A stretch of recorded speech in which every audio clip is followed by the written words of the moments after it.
Hello everybody, it's me, Nate, aka Devil Dog, and I'm back with a complete walkthrough for Akadaemia Anyder, the level 80 dungeon that you can unlock after beating the main Shadowbringers story quest and finding the NPC in Southeast Derelicts of Yulmore at X12Y12. This dungeon is a level 80 dungeon that will drop 80 tomes of Goetta and level 430 gear. Now, as you start this dungeon out, there's not really too many main mechanics you'll have to deal with the first set of trash mobs before the boss. Just gather them up, realize they do kind of hit hard, watch out for their attacks, and you'll be able to burn them down and get on to your first boss, or bosses. Your first boss, or bosses, is against, I'm just going to call them Clad and Dolly. It's easier to say their name that way. And they will alternate and swap out during this battle. Now, when you're fighting with Clad, his main moves you'll have to worry about is a move called Prolific Puncture, which is a standard issue tank buster. Tidal Guillotine, which is an AoE that will surround the boss, and if you get hit by it, it will cause a damage and vulnerability stack on you. And Aquatic Lance, where one player gets an AoE circle above them, and you'll want to place it on the outside of the arena because it'll stay there for a while. If you walk through it, you'll get a vulnerability up. Now, keep in mind, during this battle, they will swap in and out between Clad and Dolly. You'll see one of them that'll be swimming around on the outside, and when he jumps in, pay close attention, because when he does, they'll normally hit you with their main move. Clad will hit you with the Prolific Puncher, and Dolly will hit you with Pelagic Cleaver. It's a cone AoE with a knockback effect. Now, Dolly's second move is known as Marine Mayhem, which is a unavoidable AoE that's room-wide. Just heal through it, you'll be fine. And that's really the only mechanics these two bosses have, Clad and Dolly, is the fact that as you're fighting one, you'll think you're burning them down quick, but if you don't pay attention to the other one swimming on the outside of the arena, when they swap, you can get hit by them and get a lot of damage done whenever they jump in and do their move. Once again, Clad will do Prolific Puncher, which is a tank buster, Tidal Guillotine, which is the AoE around the boss, and Aquatic Lance, where one player gets an AoE circle they'll have to place on the outside of the arena. Dolly will give Pelagic Cleaver, which is a cone AoE with a knockback effect. Marine Mayhem, an unavoidable room-wide AoE. Just pay attention to these two guys. They're not that difficult, but you'll have to pay attention to both of them to be able to successfully get through this battle. But you'll be able to burn them down and get onto your next set of trash mobs. The next set of trash mobs is nothing you really have to deal with other than just watch out for their AoEs, pull them together and burn them down, and you'll get through them and be on to your second boss. The second boss of this dungeon is against the Marquis Morbol, and this guy is not that difficult either. He's got a couple mechanics you'll have to watch out for, but nothing earth-shatteringly difficult. First up will be a move known as Arbor Storm, which is a room-wide unavoidable damage to the party. Just heal through it and you'll be fine.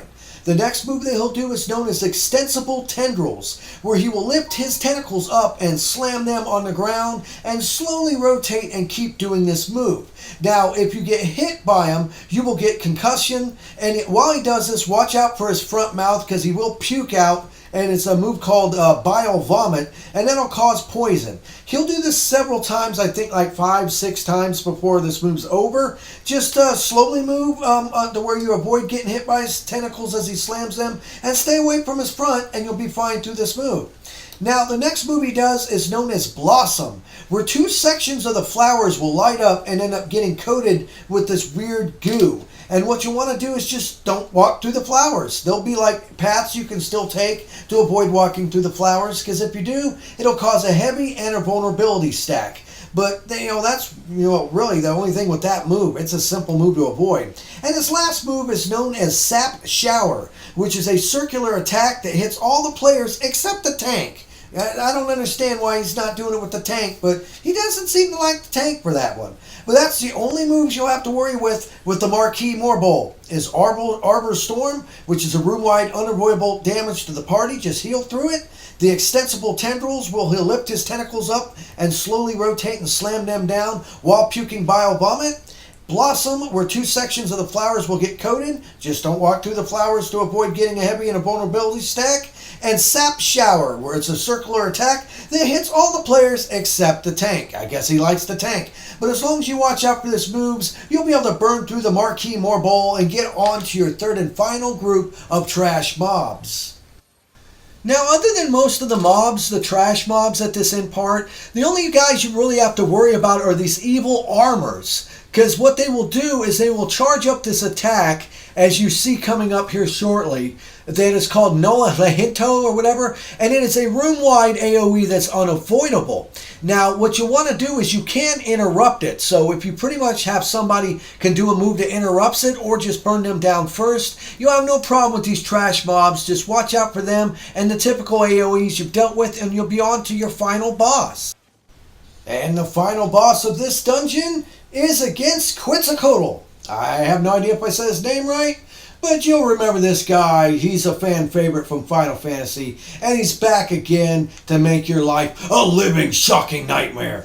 Not really. He's really not that hard. First of all, is Shock Bolt, your standard issue tank buster. Nothing really to worry with there, you know. Since all his attacks are lightning based, you can kind of figure out what to do. But after Shock Bolt, he'll do a move known as Thunderbolt, which is a room-wide, moderate damage, unavoidable AoE. All you have to do is just heal through it and you'll be fine. Next up is a move known as Thunderstorm, where you will see these circle AoEs appear targeting around players that look like lightning rings, and you'll want to make sure that you don't have any of them overlapping. Space out to where they're not overlapping, and you'll get through that first part of it. After that, you see these little lightning orbs that'll appear around the field, and what you want to do is you want to go around and pick them up. Now, normally you have each player pick one up. Don't have one person pick them all up, because it will add like a stack against you. But if you wait too long and you don't pick them all up, these lightning orbs will tether to the boss and give him a damage up buff, and you do not want that. Now, after this move, he'll do a move known as Shocking Plumage, where he will go to the center of the arena and you will see these 4 giant cone lightning AoEs shoot out of them. Just find the space in between the cone AoEs and you'll be fine. You won't have to worry about getting hit or anything. And his last main mechanic is known as Winding Current. This one's interesting. He'll go to the edge of the arena and hit you with a knockback that will send you all the way to the opposite side of the arena. At the same time, you'll see these growing AoE bubbles that form really quickly. And what you got to do is at the same time, he'll be summoning a super spell like it looks like a giant donut AoE, and the only safe spot is directly underneath the boss. So you got to book it, run as fast as you can, get through those expanding AoEs before they block your path, and get underneath the boss before he actually sets off Winding Current. And as you can see, it gets to a point to where it's kind of tricky in actually finding an area without, because you get very little room during this battle, when he does that move. I mean, other than that, that's really the only mechanics with Quincy Kotal. Your Shock Bolt, which is your standard issue tank buster. Thunderbolt, which is a room-wide, moderate damage, unavoidable AoE, you just heal through it. Thunderstorm, where he sends those little lightning circle AoEs underneath the players. You want to space them out not to overlap. And following that, pick up the little lightning orbs so they don't tether to the boss and give him a damage up buff.